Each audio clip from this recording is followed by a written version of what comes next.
Hello, I am Chari. Again, I am a migrant and not a journalist. On this channel, I share personal reflection and real experiences about what we migrants live through in the United States. I do not give advice or solution. I simply share what we see and feel every day. This week, the United States Supreme Court authorized the end of temporary protected status (TPS) for more than 300,000 Venezuelans. This has caused concern in the migrant community. There is also a deep labor crisis. There are no jobs for migrants or even for United States citizens with documents. Employment agencies have reduced their offers and many companies have closed or decreased production. A video has gone viral showing U.S. citizens crossing the border into Mexico to buy cheaper food. This reflects a serious economic situation affecting everyone. The United States has requested help from Mexico to obtain oil.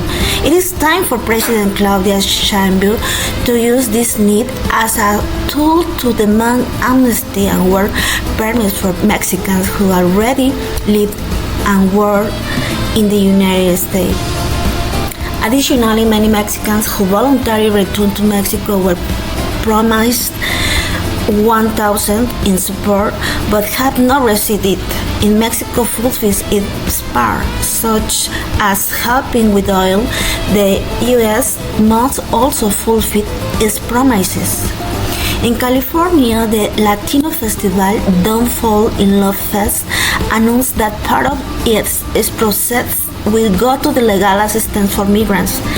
This shows that culture can also be a form of resistance and support. A migrant with education?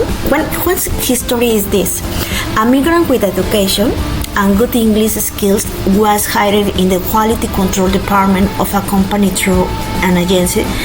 She learned English here in free schools that offer classes for migrants. However, a co-worker started spreading rumors to the supervisor to get her fired.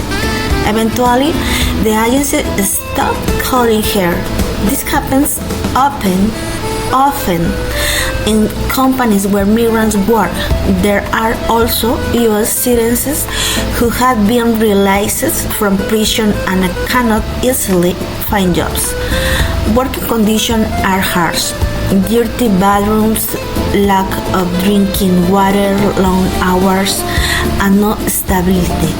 Many migrants facing unemployment have turned to stealing food on the streets, joining network business, pyramid schemes, and even activities like prostitution or gambling in casinos.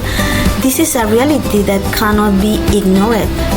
Today, there is no stable work for migrants.